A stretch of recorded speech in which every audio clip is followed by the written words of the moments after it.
So Lucian, Bute, and Jean Pascal. Here's the quote, by the way, that Jean Pascal, the 27-2-1, 16 knockout fighter, who has basically inherited Montreal. Here's what he said, and then we'll get to our reaction of his quote. This is the championship of Canada. This is the Floyd Mayweather Manny Pacquiao of Canada. This is the Super Bowl of boxing in Canada. He should get into promoting.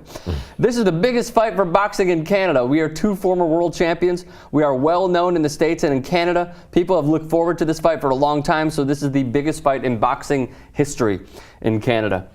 Very quickly. Oh, man.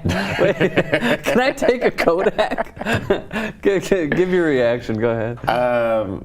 You look disgusted. I wouldn't quite say it's the Manny Pacquiao Floyd Mayweather of Canada. I mean, I don't know. I'm not Canadian, so I really can't say what kind of weight this holds for Canadian boxing enthusiasts. But for me, it's going to be a very exciting fight. I'm looking forward to it, but I wouldn't say it's anywhere near a mega fight at all. What would you call this then?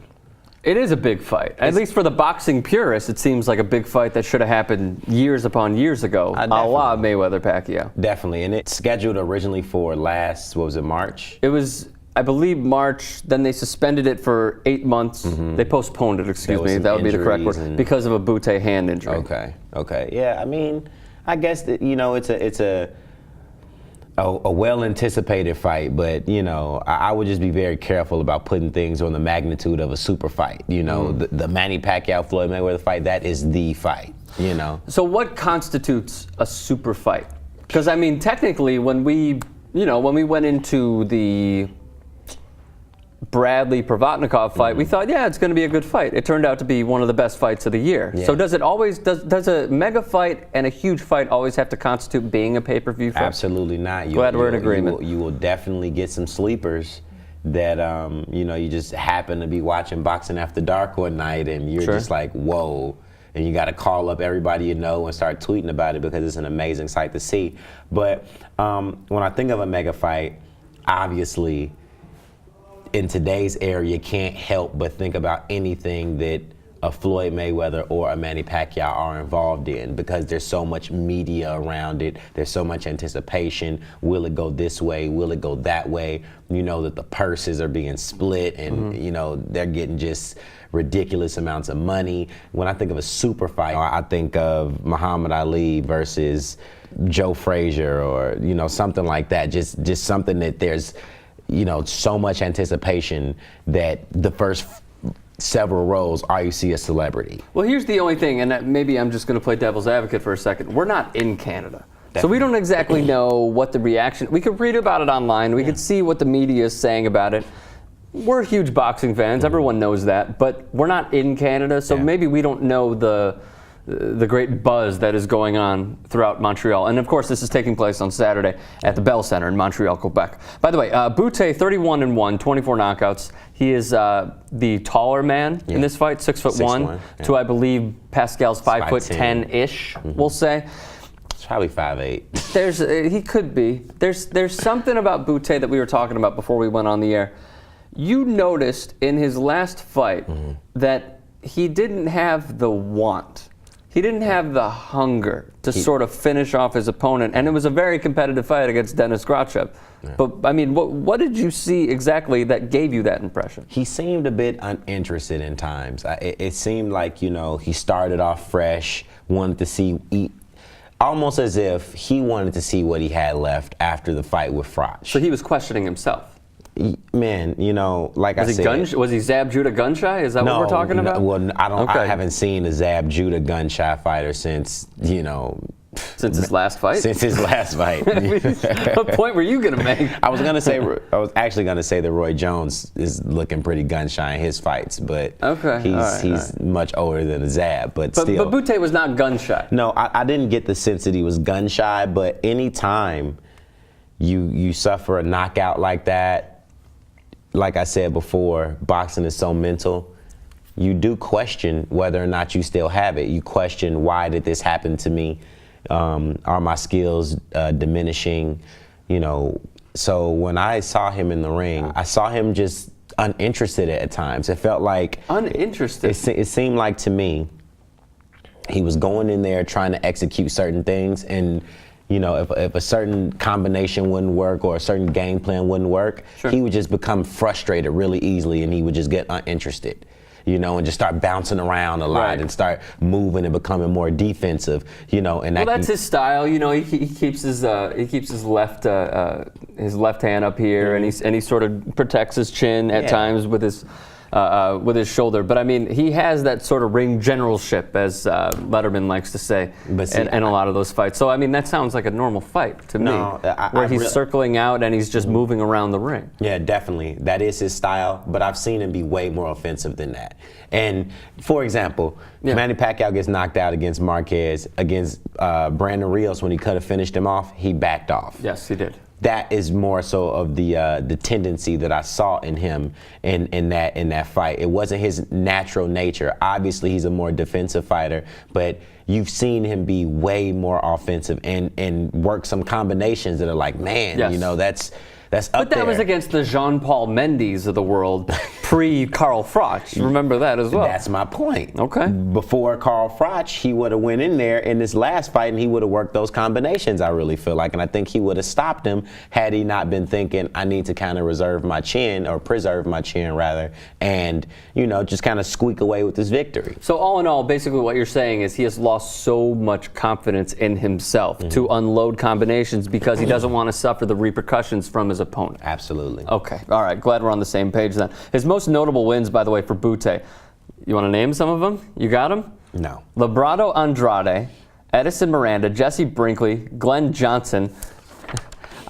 That's hilarious. I love Apple, but for some reason they autocorrect like crazy, so it didn't come out as Johnson for some reason. Sakio Bika, and then he beat Denis Grachev. For Pascal, 27-2-1, 16 knockouts. He suffered a loss against Carl Froch December of 2008. But here's the other interesting part. Since that Dawson win, he has gone on to draw and a loss against Bernard Hopkins, the great Bernard Hopkins. Yeah. He beat Kuziemski, and then he knocked out George Blades in 5 rounds. Now, Froch suffered with George Blades. So out of anything, would you give Pascal the upper hand going into this fight? Not necessarily on the George Blades front, but on the overall career and where they are now. He hasn't suffered a devastating knockout such as Bute, so I would have to think that he's going into this fight mentally a lot more confident and trusting in his skills.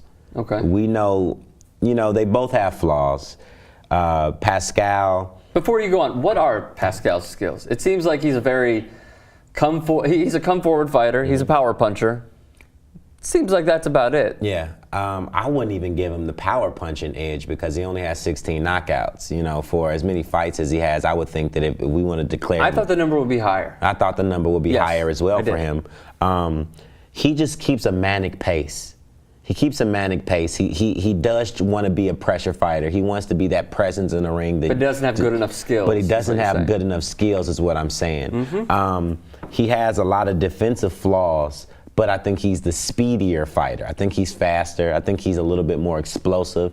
And I think that when it comes down to it, if both of these men, let's say they're in exchange and both of them get clipped, Bute they both would get not hurt. Want to get in an exchange, though, you know that. Yeah, I do know that, Yeah. and which is setting up my point. Excellent segue. I think that if they both get hurt, Pascal is going to be the one that continues to fight. Absolutely. And breaks Bute down. I think that if Bute gets hit and he gets hurt, he's going to start backpedaling, backing straight up, which is going to set him up for an even worse punch. And he has shown repeatedly now, especially in the Froch fight, not repeatedly, but in the biggest fight of his career against a power puncher, if he gets hit, he will back up, he will surrender, he will throw the white flag, not necessarily from him, but his corner. He will get bruised and beaten. And he has shown in that fight, and maybe you could, this is my next point, that he cannot take a punch, that he has that sort of Amir Khan-like glass chin. Yeah. Would you say that Pascal's power is not necessarily up to Carl Froch's, because Froch has more knockouts. Right. But would you say that if Pascal hits him once on the chin, game over? I think that he, especially if he catches him early, I think if he catches him within the first 4 to 5 rounds clean on the chin, I think it's good fight, good night. Okay. I think that Bute is in a place right now where he doesn't really want to take too much more punishment, and You know, rightfully so. He does have a fairly decorated career, especially in Canada. I'm sure he has, you know, a well sum of money saved up. And from what I've just seen in that last fight, it doesn't really seem like he's really willing to go there anymore and take that kind of punishment. As where Pascal is already looking, you know, not necessarily past him, but he's looking for future fights and future big fights. Firstly, who do you have winning? I mean, do you have Jean Pascal or do you have Lucian Bute taking over the Bell Center on Saturday night? I think that the winner of the Canadian Super Bowl. Yeah, the Canadian Pacquiao Mayweather. Yeah, I'm gonna have to go with Jean Pascal. Knockout? I think that he's gonna win by knockout. I think he wants it more. He's although the shorter man, I think he's the bigger man, more natural at that weight. Okay. And I think he's going to carry his weight well. He's going to carry the power on his punch as well. And I think he's coming with that mental mission to stop him and make him question if he ever wants to get in the ring again, as where I see question in Lucian Bute's demeanor. I just had somewhat of an epiphany, and I want to change my stance. I don't know why, but I do. I want to say that it goes 12, but considering everything that we just talked about and how Bute will, surrender under pressure, I say he gets knocked out in 10. A decision would not surprise me because, as we stated, Pascal does get tired as the fight goes along, depending on how active he has to be in order to chase Bute around the ring. I'll say it goes 10. I'll say Pascal wins by knockout. And then that sets up my next point. Should Pascal fight, or will he ever get the chance to fight Adonis Stevenson to possibly regain his belts that he once had in a humongous fight in Canada?